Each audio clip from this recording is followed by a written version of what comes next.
Alright, so in my quest for RealFlight perfection, I've discovered that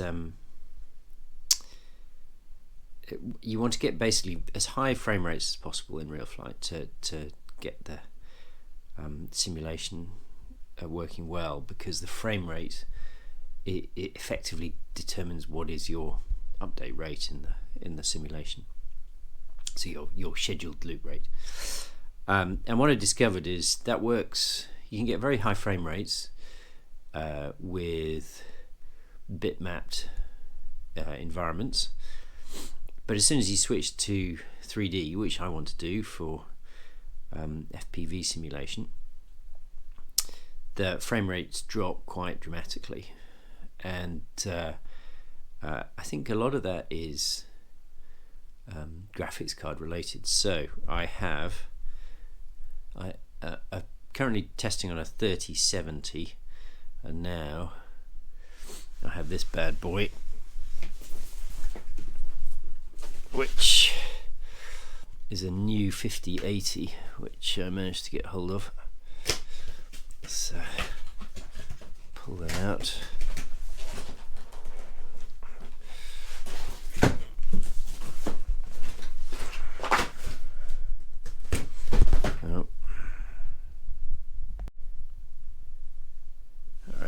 So we've got that out.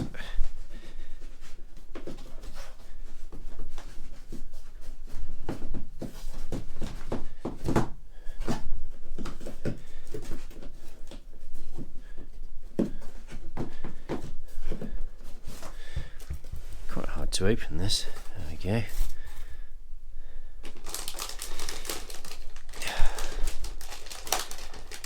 Let's see there.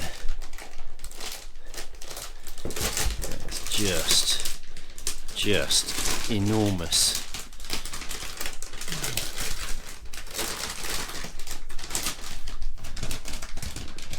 It's a full-length card, and hopefully it should fit in my simulation machine then. There. So I'm going to slap that in, give it a go. Alright, got this mounted. What a monster that is. Amazing.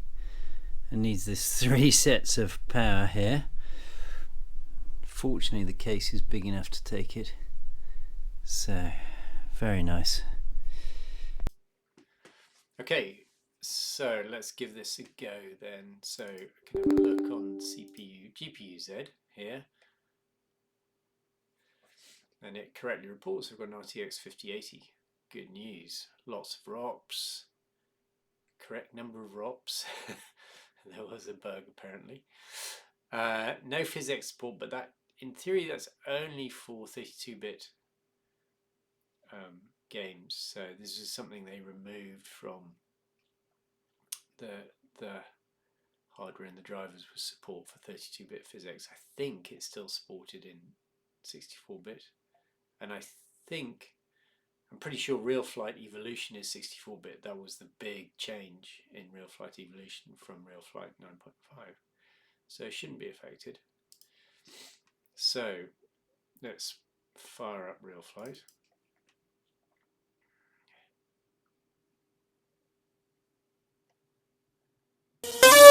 Alright, ArduCopter crashes immediately because I need to have Citl running. So let's get Citl running.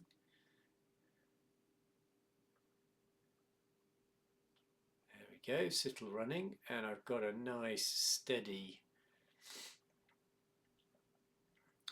650 plus frames a second. The graphics frames a second is like 1300, which is super, and you know sometimes the frames a second gets up to 2400, but the average is 650, so loop rate should be fine. Sometimes I find we get a lot of glitches and then it settles down. I don't know why that is. So get rid of those. I'm connected to Mission Planner. My controller works, so that's good. And I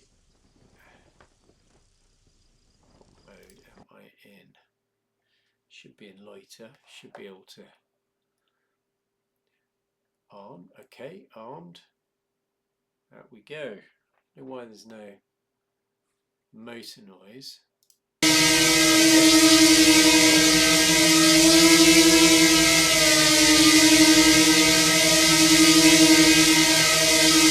rid of the motor noise for a little bit. So you can see, just as I cruise around here, that I've got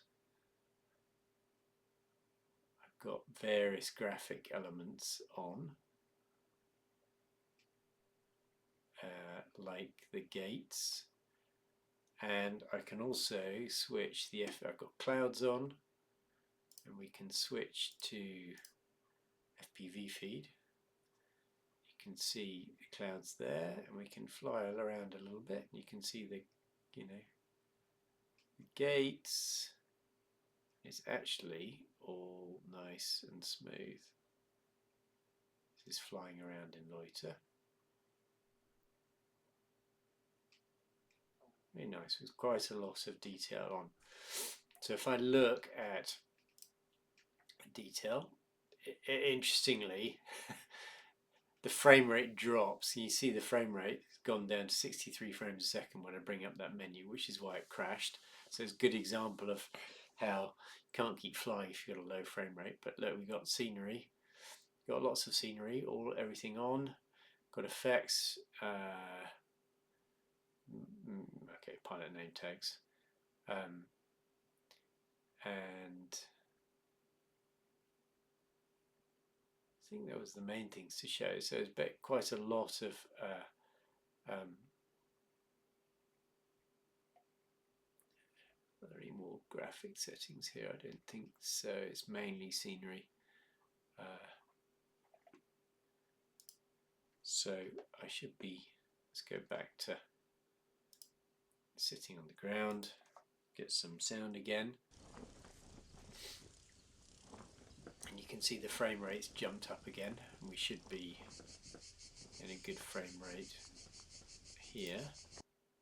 Now you can see, so here's this glitch issue that I see, and hopefully if we wait a little bit it'll settle down. But the glitches, quite long glitches, will affect the flight performance quite considerably. See, it's beginning to settle down. I think there's some kind of bug in the TCP code. Okay, so now the glitches have gone. Seems to be happy. I don't know why that is. I need to investigate. Apparently Peter rewrote this code, so maybe it's Peter's fault. We'll see. Peter Barker, that is. Alright, so we've got good frame rate again. So this time I'm going to, live FPV feed, and I'm going to go into acro. Let's see, we should be armed, and off we go.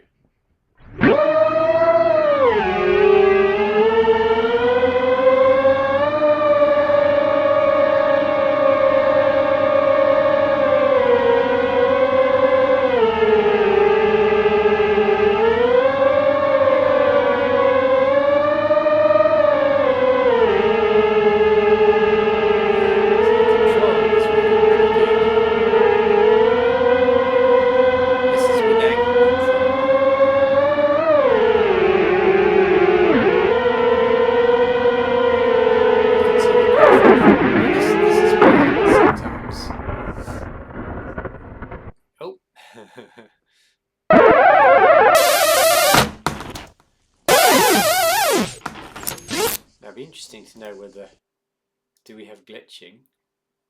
We had some glitching, and it's the glitches that cause those. So you got a 100 millisecond glitch there. That's really going to mess with your control. So you can see that's what happens with RealFlight when the frame rate drops. But I think those are all network related. You can see graphics wise there's no issues at all, and whereas in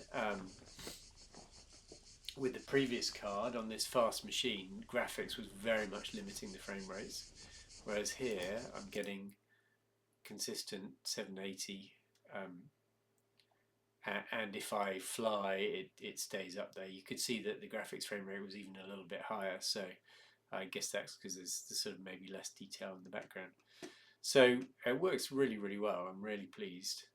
I'd like to solve this glitch issue just to make the simulation a bit more solid, but as far as using RealFlight goes, 5080, what a beast. Thanks for watching.